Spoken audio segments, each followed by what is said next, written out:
പാരീസിൽ ട്രേഡ് സെന്ററിന് നേരെ നടന്ന ആക്രമണത്തിന്റെ വാർഷികമാണ് ഇന്ന്. ലോകത്തെ നടുക്കിയ ഒരു ആക്രമണമായിരുന്നു, അമേരിക്കയെ നടുക്കിയ ആക്രമണമായിരുന്നു. അപ്പോൾ ലോകക്രമത്തെ ആ ആക്രമണം എങ്ങനെ സ്വാധീനിച്ചു എന്നാണ് നമ്മൾ ഇനി പരിശോധിക്കാൻ പോകുന്നത്. ഈ ലോകഗതിയെ ഈ ആക്രമണം എങ്ങനെയാണ് സ്വാധീനിച്ചിട്ടുള്ളത്? 2001 സെപ്റ്റംബർ 11 എന്ന് പറയുന്നത് 21-ാം നൂറ്റാണ്ട് പിറന്ന് ഏതാണ്ട് 9 മാസം കഴിഞ്ഞപ്പോൾ ഉണ്ടായ ഒരു സംഭവമാണ്. 3000 പേർ മരിച്ചു. അപ്പോൾ ഈ 21-ാം നൂറ്റാണ്ടിലെ ഏറ്റവും പ്രധാനപ്പെട്ട ഒരു പൊളിറ്റിക്കൽ അല്ലെങ്കിൽ ഒരു ഈവൻ്റ് എന്ന് പറയാവുന്ന ഒരു സംഭവം എന്ന് പറയാവുന്ന ഒരു കാര്യമാണത്. അതെങ്ങനെ ലോകഗതിയെ സ്വാധീനിച്ചെന്ന് വെച്ചാൽ നമുക്കറിയാം, ഈ 90കളുടെ തുടക്കത്തിൽ സോവിയറ്റ് യൂണിയൻ ഇല്ലാതായി. സോവിയറ്റ് യൂണിയൻ ഇല്ലാതായപ്പോൾ ചരിത്രം അസ്തമിച്ചു. The end of the history എന്നൊക്കെ പ്രഖ്യാപിക്കപ്പെടുകയും ഇനി നടക്കാൻ പോകുന്നത് ക്യാപിറ്റലിസവും സോഷ്യലിസവും തമ്മിലല്ല, അല്ലെങ്കിൽ ക്യാപിറ്റലിസവും കമ്മ്യൂണിസവും തമ്മിലുള്ള യുദ്ധമല്ല, ഇനി നാഗരികതകളുടെ സംഘടനമാണ്. ആ നാഗരിക സംഘടന അമേരിക്ക നേതൃത്വം കൊടുക്കുന്ന പാശ്ചാത്യ സംസ്കാരവും പിന്നെ ഏഷ്യൻ സംസ്കാരങ്ങളും തമ്മിലുള്ള യുദ്ധമാണ് നടക്കാൻ പോകുന്ന സിദ്ധാന്തങ്ങൾ വന്നതിന് ശേഷം നടക്കുന്ന ഒരു സംഭവമാണിത്. ആ സംഭവം ലോക മനസാക്ഷിയെ ഞെട്ടിച്ചോ ഇല്ലയോ എന്ന് വെച്ചാൽ ഞെട്ടിക്കുക തന്നെ ചെയ്തു. അത് പല രീതിയിൽ ഒരു ടെററിസത്തെക്കുറിച്ചുള്ള ഗ്ലോബൽ പെർസ്പെക്റ്റീവ് മാറുന്നു. അതൊരു ടെററിസ്റ്റുകൾ ചെയ്തൊരു ആക്റ്റാണ്. അപ്പോൾ ഭീകരവാദത്തെക്കുറിച്ചുള്ള ഗ്ലോബൽ പെർസ്പെക്റ്റീവ് മാറുന്നു. ലോക നായകൻ എന്ന നിലയിൽ American president George W Bush ഭീകരതയ്ക്കെതിരായ യുദ്ധം പ്രഖ്യാപിക്കുന്നു. ആ യുദ്ധം പ്രഖ്യാപിക്കുമ്പോൾ അവർ തന്നെ ആ കുറ്റവാളിയെ കണ്ടെത്തുന്നു. അത് ചെയ്തത് അൽ-ഖായിദയാണ്. ബിൻ ലാദൻ്റെ നിർദ്ദേശപ്രകാരം ഈ ഭീകരവാദികൾ ഈ 4 വിമാനങ്ങൾ തട്ടിയെടുത്ത് കൊണ്ടുപോയി ഈ വേൾഡ് ട്രേഡ് സെൻറ്റർ ഇടിച്ച് തകർത്തതാണ് എന്നവർ കണ്ടെത്തുന്നു. അവർ തന്നെ യുദ്ധം പ്രഖ്യാപിക്കുന്നു. വളരെ പൊടുന്നനെ, ഒരു സാവകാശം പോലും ഇല്ലാതെ വളരെ പൊടുന്നനെ യുദ്ധം പ്രഖ്യാപിക്കുന്നു. അഫ്ഗാനിസ്ഥാനിൽ അവർ അധിനിവേശം നടത്തുന്നു. അൽ-ഖായിദയെ ഡിസ്മാൻഡിൽ ചെയ്യുക എന്നുള്ളതായിരുന്നു അവരുടെ ലക്ഷ്യം. പക്ഷേ അൽ-ഖായിദയെ പിന്തുണയ്ക്കുന്നു എന്ന് അവർ തന്നെ ആരോപിക്കുന്ന താലിബാന് മുമ്പിൽ അവർ തോറ്റുമടങ്ങുകയാണ് 20 വർഷത്തിന് ശേഷം ചെയ്തത്. ഉടനെ അമേരിക്കൻ സൈന്യം പിൻവാങ്ങുന്ന കാഴ്ചയാണ് കണ്ടത്. പക്ഷേ അതുകൂടാതെ, അഫ്ഗാൻ ഇൻവേഷൻ കൂടാതെ, ഈ ഭീകരതയ്ക്കെതിരായുള്ള യുദ്ധത്തോടൊപ്പം ഇറാഖിലും അവർ അധിനിവേശം നടത്തുന്നു. 10 ലക്ഷം മനുഷ്യരെ കൊല്ലുന്നു. ഇവിടെയും 10-15 ലക്ഷം മനുഷ്യർ മരിക്കുന്നു. ഓക്കെ, ഈ വേൾഡ് ട്രേഡ് സെൻറ്റർ ആക്രമണം, അപ്പോൾ അതേക്കുറിച്ച് ഈ സംഭവം നടന്ന ഉടനെ തന്നെ യുദ്ധത്തിന് ഇറങ്ങി പുറപ്പെട്ടതോടുകൂടി വേൾഡ് ട്രേഡ് സെൻറ്റർ ആക്രമണത്തെക്കുറിച്ചുള്ള നിരവധി സംശയങ്ങൾ ലോകത്തുയർന്നു. ഇത് എങ്ങനെയാണ്, അമേരിക്ക അറിയാതെ ഇതെങ്ങനെ സംഭവിക്കും? ഒരു വിമാനം രാവിലെ 8 മണിക്ക് 7:59 തട്ടിയെടുക്കുന്നു. 9 മണിയാകുമ്പോഴേക്കും അത് ഈ ലോകത്തെ അമേരിക്കയുടെ അഭിമാനമായ 2 കെട്ടിടങ്ങളിൽ കൊണ്ടുവന്ന് ഇടിക്കുന്നു. ഇതെങ്ങനെയാണ് സാധിക്കുക? കാരണം ഈ വിമാനം തട്ടിയെടുക്കുമ്പോൾ തന്നെ ഈ അതിൻ്റെ ക്രൂ താഴേക്ക് ഗ്രൗണ്ട് ഹാൻഡ്ലിംഗ് വിഭാഗത്തിൽ വിവരം കൊടുക്കുന്നുണ്ട്, ഇത് ഹൈജാക്ക് ചെയ്യപ്പെട്ടു. അമേരിക്ക പോലൊരു രാജ്യത്തൊരു വിമാനം തട്ടിയെടുത്ത് 1 മണിക്കൂർ അന്തരീക്ഷത്തിൽ പറന്ന് നടക്കാൻ കഴിയുമോ എന്നൊരു ക്വസ്റ്റ്യൻ ഉണ്ട്. അങ്ങനെ നടക്കാൻ കഴിയുമോ? അതിന് യുദ്ധവിമാനങ്ങൾ ഫോളോ ചെയ്യും, വളരെ പെട്ടെന്ന് ഫോളോ ചെയ്യും, അത് താഴ്ത്തിറക്കാൻ ശ്രമിക്കുകയും ചെയ്യും. അങ്ങനെ അത് സാധിക്കില്ല എന്നൊരു വാദം ആളുകൾക്കുണ്ട്. അപ്പോൾ അന്ന് തന്നെ അത് ചോദ്യം ചെയ്യപ്പെട്ടതാണ്. ഈ സംഭവം നടന്ന ദിവസം തന്നെ ചോദ്യം ചെയ്യപ്പെട്ടതാണ്. മറ്റൊന്ന്, അമേരിക്കൻ പ്രസിഡന്റ് ജോർജ് ബുഷ്, അദ്ദേഹം ഒരു സ്കൂളിലൊരു പരിപാടിയിൽ പങ്കെടുത്തുകൊണ്ടിരിക്കുമ്പോഴാണ് ഈ സംഭവം ഉണ്ടാകുന്നത്. അപ്പോൾ ഒരു വിമാനം ആദ്യം വന്നിടിക്കുന്നു. അത് കഴിഞ്ഞ് ഏതാണ്ട് 1 മണിക്കൂറോളം കഴിഞ്ഞാൽ അടുത്ത വിമാനം വന്നിടിക്കുന്നത്. ഈ ആദ്യത്തെ വിമാനം ഇടിക്കുമ്പോൾ തന്നെ പ്രസിഡന്റ് അത് അറിയുന്നുണ്ട്. അദ്ദേഹം ആ പരിപാടി കഴിഞ്ഞതിന് ശേഷമാണ് അവിടെ നിന്ന് പുറപ്പെടുന്നത്. അതുവരെ അദ്ദേഹം ശാന്തനായിരുന്നു. അതേക്കുറിച്ച് ജോർജ് ഡബ്ല്യു ബുഷ് പിന്നീട് വിശദീകരിക്കുന്നത്, ഈ ഒരുപാട് സംശയങ്ങൾ ഉയർന്നൊരു സംഭവമായതുകൊണ്ട് അദ്ദേഹം പറയുന്നത്, ആ സമയത്ത് ഞാൻ പരിഭ്രാന്തനായില്ല, അപ്പോൾ ശാന്തനായിരുന്ന് ആ പരിപാടിയിൽ കുട്ടികളെ പേടിപ്പിക്കാതെ, കുട്ടികളെ അത് അറിയിക്കാതെ ആ പരിപാടിയിൽ പങ്കെടുത്ത് പോകാനാണ് ഞാൻ നിശ്ചയിച്ചതെന്ന് അദ്ദേഹം വിശദീകരിക്കുന്നുണ്ട് പിന്നീട്. പക്ഷേ അത് മാത്രമല്ല, ഈ ഒരുപാട് കോൺസ്പിരസി തിയറികൾ, ഗൂഢാലോചന സിദ്ധാന്തങ്ങൾ ഈ സംഭവത്തെക്കുറിച്ച് ഉയർന്നിരുന്നു. അമേരിക്കയിലെ ഇൻസൈഡ് ജോബാണ് അതെന്ന് തരത്തിൽ അങ്ങനെ വിശ്വസിക്കുന്ന ധാരാളം പ്രമുഖരുണ്ട്. പുസ്തകങ്ങളുണ്ടെന്ന് മാത്രമല്ല, അമേരിക്കയിലാണ്ട് ഒരു 50% ആൾക്കാരും അതൊരു ഇൻസൈഡ് ജോബാണെന്ന് വിശ്വസിച്ചു. ജോർജ് ഡബ്ല്യു ബുഷ് നടപ്പാക്കിയ ഒരു പരിപാടിയാണെന്ന് വിശ്വസിക്കുന്നവരാണ് ഭൂരിഭാഗം.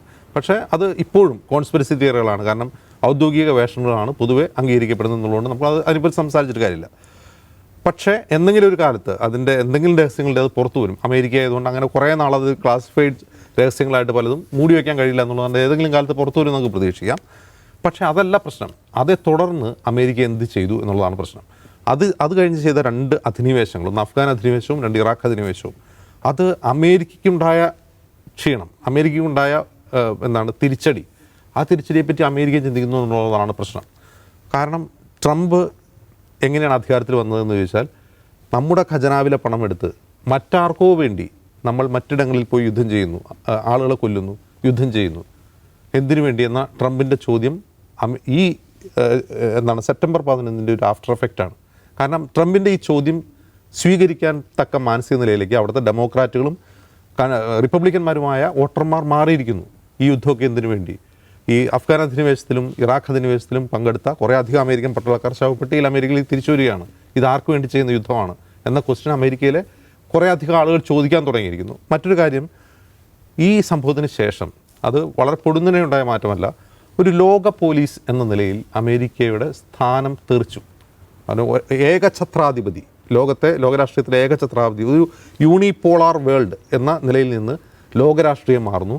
ലോക പോലീസ് എന്ന നിലയിൽ നിന്ന് അമേരിക്കയുടെ സ്ഥാനം മാറുകയും ചെയ്യുന്നു. കാരണം ഇന്ന് അമേരിക്ക എല്ലാ കാര്യങ്ങളും തീരുമാനിക്കുന്നത്. അമേരിക്ക മാത്രം കാര്യങ്ങൾ തീരുമാനിച്ചാൽ എല്ലായിടത്തും എല്ലാ കാര്യങ്ങളും നടക്കുന്നില്ല, ചിലയിടങ്ങളിൽ നടക്കുന്നുണ്ടാവും. ഇപ്പോൾ ഉദാഹരണത്തിന് ഫലസ്തീൻ ഇസ്രായേൽ കോൺഫ്ലിക്റ്റിൽ അമേരിക്കയുടെ പിന്തുണ വളരെ നിർണായകമാണ്. പക്ഷേ എല്ലായിടത്തും അങ്ങനെയല്ല. ഇപ്പോൾ യുക്രൈനിൽ സമാനമായ കാര്യം നടക്കുന്നില്ല. യുക്രൈനെ അമേരിക്ക പിന്തുണച്ചു എന്നുള്ളതുകൊണ്ട് അവിടെ ഒരു യുദ്ധം നിൽക്കുകയോ യുദ്ധം തുടങ്ങുകയോ ചെയ്യുന്നില്ല. അവിടെ വേറെയും പ്ലെയേഴ്സും ഉണ്ട്. അപ്പോൾ ജിയോ പൊളിറ്റിക്സിൽ അമേരിക്കയുടെ ഒരു ഏകഛത്രാധിപത്യം അവസാനിച്ചതിന് കാരണം ഈ ഒരു സംഭവമാണ്. അതൊരു ടെറർ അറ്റാക്കാണ് എന്നിരിക്കെ തന്നെ ആ സംഭവത്തിന് ശേഷം അമേരിക്കയുടെ സർവാധിപത്യ സ്വഭാവമുള്ള ഒരു അമേരിക്ക ഇല്ലാതായി എന്ന് നമുക്ക് പറയാം. അതൊരു യൂണിപോളാർ വേൾഡിൽ നിന്ന് ഒരു മൾട്ടിപോളാർ വേൾഡായിട്ട് ലോകം ഇപ്പോൾ മാറിയിട്ടുണ്ട്. പക്ഷേ ഇപ്പോഴും നമ്മൾ മനസ്സിലാക്കേണ്ട ഒരു കാര്യം, അതിനർത്ഥം അമേരിക്ക പൂർണ്ണമായി അങ്ങ് ക്ഷയിച്ചു എന്നോ അമേരിക്കയുടെ സൈനിക ശക്തി ഇല്ലാതായെന്നൊന്നും അല്ല. അമേരിക്ക ഇപ്പോഴും ലോകത്തെ ഏറ്റവും മൈറ്റിയസ്റ്റ് കൺട്രി തന്നെയാണ്, ലോകത്തെ ഏറ്റവും ശക്തമായ രാജ്യം തന്നെയാണ്. പക്ഷേ ലോകരാഷ്ട്രീയം അതിനുശേഷം മാറിയിരിക്കുന്നു എന്നുള്ളത് നമുക്ക് കാണാം. ഈ കോൺസ്പിറസി തിയറികളുടെ കാര്യം പറഞ്ഞപ്പോൾ ഈ പോഡ്കാസ്റ്റായിട്ടും യൂട്യൂബിലൊക്കെ ഇപ്പോഴും നമ്മൾ കാണുമ്പോൾ വളരെ കൗതുകത്തോടെ കേൾക്കുന്നതാണ്. ഒരുപാട് തിയറികൾ അങ്ങനെ വന്നിട്ടുണ്ട്. അപ്പോൾ അജിൻസ് പറഞ്ഞ പോലെ അതിലൊക്കെ എന്തെങ്കിലും സത്യം ഉണ്ടെങ്കിൽ ഏതെങ്കിലും ഒരു കാലത്ത് അതൊക്കെ ഇനി വെളിപ്പെടുമോ, ലോകത്തിന് മുന്നിൽ തുറന്നു കാട്ടപ്പെടുമോ? അത് കാത്തിരുന്ന് കണ്ടതാണ്. അമേരിക്കയിലെ പല രഹസ്യങ്ങളും പിന്നീട് പുറത്തു വന്നിട്ടുള്ളതാണ്. അതുകൊണ്ട് ഒരു പക്ഷേ സാധ്യതയുണ്ട്. പക്ഷേ ഇത് കോൺസ്പിറസി തിയറികളാണ്, ഗൂഢാലോചന സിദ്ധാന്തങ്ങളാണ്. പൂർണ്ണമായും ശരിയാണെന്ന് പറയാൻ കഴിയുന്നതല്ല.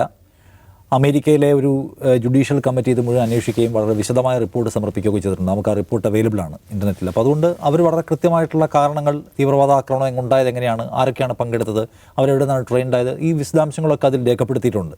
അപ്പോൾ അമേരിക്കയുടെ വളരെ കൃത്യമായിട്ടുള്ള പേപ്പറുണ്ട് എന്താണ് സംഭവിച്ചത് എന്ന കാര്യത്തിൽ. മറ്റേത് സിദ്ധാന്തങ്ങളാണ്. എന്താണ്, അതായത് ആ ടവർ ഉണ്ടാക്കിയിരിക്കുന്ന സ്റ്റീൽ അത് എത്ര ടെമ്പറേച്ചറിലാണ് ഉരുകാൻ കഴിയുക, അത് ഈ വിമാനം ഉണ്ടാക്കിയ തീ ഉണ്ടാക്കിയ ടെമ്പറേച്ചർ അതിനേക്കാൾ കുറവാണ്. അങ്ങനെയെങ്കിൽ അതെങ്ങനെ ഉരുകി തീർന്നു പോയി? ആദ്യത്തെ വിമാനം ഒരു ടവറിലിടിക്കുന്നു, രണ്ടാമത്തെ വിമാനം ഇടിക്കുന്നു, രണ്ടാമത്തെ വിമാനം ഇടിച്ച ടവർ ആദ്യം വീഴുന്നു, ആദ്യത്തെ എന്തുകൊണ്ട് വീഴാൻ വൈകുന്നു? ഇത് രണ്ടും വീണതിന് ശേഷം തൊട്ടടുത്തുള്ള ഒന്ന് പ്രത്യേകിച്ചൊരു സംഭവമില്ലാതെ അവിടെ വീണു, അതിനകത്ത് ഭയങ്കരമായ മേജർ ഫയറിംഗ് നടന്നൊക്കെ കേൾക്കുന്നു. അതെങ്ങനെ, അത് വീഴാനുള്ള കാരണം എന്താണ്? 84ാമത്തെ നിലയിൽ ഇടിക്കുന്നു, താഴെ സ്ഫോടക വസ്തുക്കൾ പൊട്ടിയതായി ദൃക്സാക്ഷി മൊഴികളുണ്ട്. സ്ഫോടക വസ്തുക്കൾ എവിടെ വന്നു? ഇത് വന്ന ഇടിക്കുകയല്ലേ ചെയ്തിട്ടുണ്ടാവുക. പിന്നെ എല്ലാം കരിഞ്ഞു പോയതിനകത്ത് നിന്ന് ഒരാളുടെ പാസ്പോർട്ട് മാത്രം കിട്ടി, അതാണ് അന്വേഷണത്തിൽ ലീഡായത്. പാസ്പോർട്ട് എന്തുകൊണ്ട് കരിഞ്ഞു പോയില്ല? കുറേ ക്വസ്റ്റ്യൻസ് ഉണ്ട്, കുറേ സിദ്ധാന്തം. ബ്ലാക്ക് ബോക്സ് എവിടെ? ഇതെല്ലാം ചോദിക്കുന്നുണ്ട്. പിന്നെ ഏറ്റവും പ്രധാനപ്പെട്ട സംഗതി പെൻറ്റഗണിൽ പോയി ഇടിച്ചല്ലോ. പെൻറ്റഗൺ വെച്ചാൽ അമേരിക്കയുടെ പ്രതിരോധ മന്ത്രാലയത്തിൻ്റെ ആസ്ഥാനമാണ്. അവിടെ പോയി ഇടിച്ചുണ്ടാക്കി ഡാമേജിൻ്റെ ക്ലിയർ ഫുട്ടേജസോ ഫോട്ടോഗ്രാഫ്സോ ഒന്നും അവൈലബിൾ അല്ല. ഒരു വിമാനം പോയി ഇടിച്ചതിന് ചെറിയൊരു ഹോള് മാത്രമേ കാണാനുള്ളൂ. വിമാനം പോയി ഇടിച്ചാൽ അങ്ങനെ ഹോള് മാത്രമേ ഉണ്ടാവുള്ളൂ, അങ്ങനെയല്ലോ. അതുണ്ടാക്കിയിട്ടുള്ള ഡാമേജ് സത്യത്തിൽ പെൻറ്റഗണിൻ്റെ ആത്യന്തികമായ ഒരു പരിക്കും ഉണ്ടാക്കാത്ത വളരെ സേഫായിട്ടുള്ള ചെറിയ പോർഷൻ മാത്രമേ തകർന്നിട്ടുള്ളതെന്നാണ് ഈ പറയുന്നത്. അങ്ങനെയാണെങ്കിൽ അത് വളരെ വെൽ പ്ലാൻഡ് ആയിട്ടുള്ള ഒന്നാണ് എന്നൊക്കെയുള്ള കഥകൾ. പക്ഷേ ആഫ്റ്റർ ഓൾ നമ്മൾ കാണേണ്ട ഒരു കാര്യം, നേരത്തെ അജിൻസ് പറഞ്ഞ അമേരിക്ക ലോകത്ത് ആർക്കും നുഴഞ്ഞു കയറാൻ കഴിയാത്ത വിധം ലോകത്തെ ഏറ്റവും സെക്യൂരിറ്റി ഉള്ള ഒരു രാഷ്ട്രമാണ്. രാജ്യത്തിൻ്റെ പൗരന് കൊടുക്കുന്ന സെക്യൂരിറ്റി ഏതാണ്? ലോകത്ത് ആരും നമ്മളെ ആക്രമിക്കില്ല, നമ്മളാണ് ലോകത്തെ ആക്രമിക്കുക. നമ്മളെ തിരിച്ചാക്രമിക്കാൻ ആർക്കും കഴിയില്ല എന്ന അമിതമായ സുരക്ഷിതത്വ ബോധമാണ് അവിടുത്തെ സ്റ്റേറ്റ് ജനങ്ങൾക്ക് പ്രൊവൈഡ് ചെയ്തിട്ടുള്ള സംഗതി. ഇസ്രയേലിനും അങ്ങനെ ആയിരുന്നു, അതിപ്പോൾ തകർന്നു പോയതാണ്. അപ്പോൾ ഈ വേൾഡ് ട്രേഡ് സെൻറ്റർ ആക്രമണത്തിന് ശേഷം അമേരിക്കയിലുണ്ടായിട്ടുള്ള ഒരു പ്രധാനപ്പെട്ട സാമൂഹിക മാറ്റം ആളുകൾക്കിടയിൽ ഭയങ്കരമായ അരക്ഷിതത്വ ബോധം ഉണ്ടായെന്നുള്ളതാണ്. അത് ഭയങ്കര മാസീവ് അറ്റാക്കാണല്ലോ. ഒരിക്കലും അമേരിക്കൻ പൗരൻ പ്രതീക്ഷിക്കാത്തതാണ്. രാവിലെ 8:45 കുറേ പ്ലെയിൻ വന്ന് എല്ലാ ടവറും ഇടിച്ച് കളയുക. അതിലൊരു പ്ലെയിൻ മാത്രമേ ഉള്ളൂ വർക്കാവാത്തുള്ളൂ, ബാക്കി 3 വന്ന് ഇടിച്ചു. അപ്പോൾ അത് അവർക്കുണ്ടാക്കിയിട്ടുള്ള ഭയങ്കരമായ, ഒബാമ ഈ ഓപ്പറേഷനെ കുറിച്ച് പിന്നീട് പറയുന്നുണ്ട്. അതായത് അതുണ്ടാക്കിയിട്ടുള്ള ഞാൻ അധികാരത്തിൽ വന്നപ്പോൾ ആദ്യം തീരുമാനിച്ചത് ഈ ഓപ്പറേഷൻ്റെ പ്രധാന സൂത്രധാരനായിരുന്ന ഇയാളെ കൊല്ലണമെന്ന തീരുമാനമാണ്. അത് ഞാൻ പ്രത്യേക മീറ്റിംഗ് വിളിച്ച് പറഞ്ഞു. അത് നടപ്പിലാക്കുന്ന അദ്ദേഹം ലൈവ് കണ്ടു. ആദ്യമായിട്ടൊരു ഓപ്പറേഷൻ ലൈവ് കണ്ട പ്രസിഡന്റ് താനാണെന്നൊക്കെ അദ്ദേഹം കുറിപ്പിൽ എഴുതുന്നുണ്ട്. അപ്പോൾ അമേരിക്കയെ സംബന്ധിച്ച് അവരുടെ അഡ്മിനിസ്ട്രേഷൻ്റെയും അവരുടെ ഭരണകൂടത്തിലൊരു പരാജയം വരും അർത്ഥത്തിൽ. കാരണം ഇങ്ങനൊരു വലിയ സെക്യൂരിറ്റി ലാപ്സ് ഉണ്ടാവുക, ആളുകൾക്കിടയിൽ ഭയങ്കരമായി ഭരണകൂടത്തോടുള്ള ഒരു വിശ്വാസ പ്രശ്നം ഉണ്ടാവുക, ആളുകൾക്ക് സാമൂഹ്യ സുരക്ഷാ പ്രശ്നം ഫീൽ ചെയ്യുക. അപ്പോൾ അങ്ങനെ ഒരു ദുരന്തത്തിലേക്ക് അവർ സ്വയം എടുത്തു വെക്കുമോ എന്നുള്ള ചോദ്യവും ഈ ഗൂഢാലോചനാ സിദ്ധാന്തങ്ങളുടെ കൂടെ ഉണ്ട്. പക്ഷെ അതിന് ശേഷമുള്ളതാണ് നേരത്തെ പറഞ്ഞത്, ലോകത്തിൻ്റെ ഗതി മാറി എന്ന് പറയുമ്പോൾ അമേരിക്ക 2 യുദ്ധങ്ങൾ പിന്നീട് അതിന് കണ്ടക്ട് ചെയ്തു. ഒന്ന് അഫ്ഗാനിൽ 10-12 ലക്ഷം പേരെ കൊന്നു, ഇറാഖിൽ 10 ലക്ഷത്തോളം പേരെ കൊന്നു.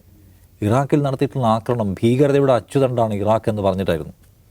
പിന്നീട് അവസാനം കൺഫസ് ചെയ്തു, ഇല്ല ഞങ്ങൾക്ക് തെറ്റുപറ്റിപ്പോയതാണ്, ഞങ്ങളുടെ ഇൻഫർമേഷൻ തെറ്റായിപ്പോയി. 10 ലക്ഷം പേരെ കൊന്നിട്ട് ഇൻഫർമേഷൻ തെറ്റിപ്പോയതാണ്, രാസായുധങ്ങൾ ഉണ്ടായിരുന്നില്ല എന്ന് അമേരിക്ക കൺഫസ് ചെയ്തു. ഒരു സൈനിക ഉദ്യോഗസ്ഥൻ ബുഷ് പങ്കെടുത്ത ഒരു പരിപാടിയിൽ എഴുന്നേറ്റ് നിന്ന് വൈകാരികമായി ആക്രോശിക്കുന്നുണ്ട്, എൻ്റെ സുഹൃത്തിനെ നീ അവിടെ കൊണ്ടുപോയി കൊന്നു, എന്നിട്ട് നീ പറയുന്നു നിൻ്റെ ഇൻഫർമേഷൻ തെറ്റിപ്പോയെന്ന്. എൻ്റെ കൊല്ലപ്പെട്ട സുഹൃത്തുക്കൾക്ക് ഉത്തരം ആര് പറയുന്നു? അയാളെ പിടിച്ചിറക്കി കൊണ്ടുപോവാണ്. നിങ്ങൾക്ക് ഇപ്പോഴും അത് യൂട്യൂബിൽ അവൈലബിൾ ആണ് ആ വീഡിയോ. അത്തരം പ്രശ്നം ഉണ്ടാക്കിയ ഒന്നാണ്. അപ്പം അമേരിക്ക നിരുത്തരവാദപരമായി ലോകത്തിനെതിരെ കണ്ണിക്കണ്ടിടത്തേക്കെല്ലാം തോക്കും ബോംബായി ഇറങ്ങി ലക്ഷക്കണക്കിന് മനുഷ്യരെ കൊന്നു.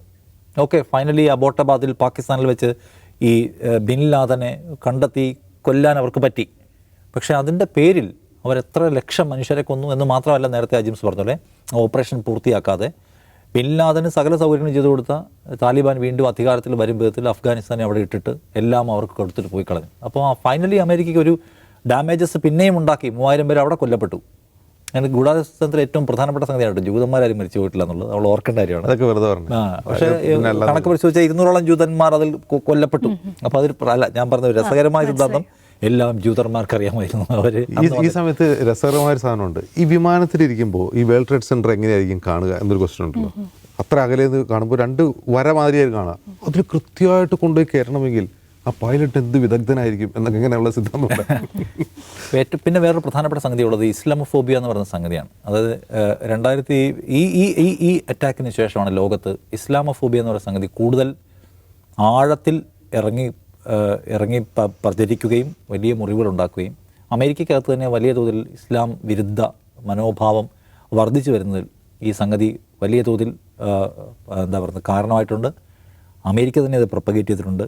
അത് ലോകത്ത് പലയിടത്തും. ഞാൻ പറഞ്ഞത് ഈ ലോകം ഈ സെപ്റ്റംബർ 11 ശേഷം എന്ന് പറയുമ്പോൾ ഇസ്ലാമോഫോബിയ, മുസ്ലിം വിരുദ്ധത, മുസ്ലിം ഭയം എന്ന് പറയുന്ന സംഗതിയുടെ വളർച്ചയുടെ ഒരു ഏട് തുടങ്ങുന്നതും ഇവിടെ നിന്നാണ്. അതിപ്പോഴും അവസാനിക്കാതെ കിടക്കുന്നു. ബിൻ ലാദനൊക്കെ അതിൻ്റെ ഒരു പ്രതീകമായിട്ട് ഇപ്പോഴും നിൽക്കുന്നത് നമ്മൾ കാണുന്നുള്ളൂ. അതുകൊണ്ട് അമേരിക്ക ഉണ്ടാക്കിയിട്ടുള്ള ലോകത്ത് അമേരിക്ക പാവപ്പെട്ട മനുഷ്യർക്ക് മേലെ നടത്തിയിട്ടുള്ള നരനായാട്ട് അതിന് ശേഷമുള്ളത്, മറ്റൊന്ന് ഈ ഇസ്ലാമോഫോബിയയുടെ വളർച്ചയും, ഇത് രണ്ടും രേഖപ്പെടുത്തേണ്ടതാണെന്ന് തോന്നുന്നു ഇതിന് ശേഷം. ഇതെല്ലാം പരിശോധിച്ചാൽ ഏറ്റവും അവസാനം നോക്കുമ്പോൾ എത്ര മായ്ച്ചാലും കഴുകിയാലും പോകാത്തത്ര ചോരക്കറ അമേരിക്കൻ ഭരണകൂടത്തിൻ്റെ കൈകളിൽ പുരണ്ടിട്ടുണ്ട്. അത് എക്കാലവും ചരിത്രം ഓർമ്മിപ്പിക്കും. ഔട്ട് ഓഫ് ഫോക്കസിൻ്റെ സമയം ഇവിടെ പൂർണ്ണമാവുകയാണ്. നമസ്കാരം.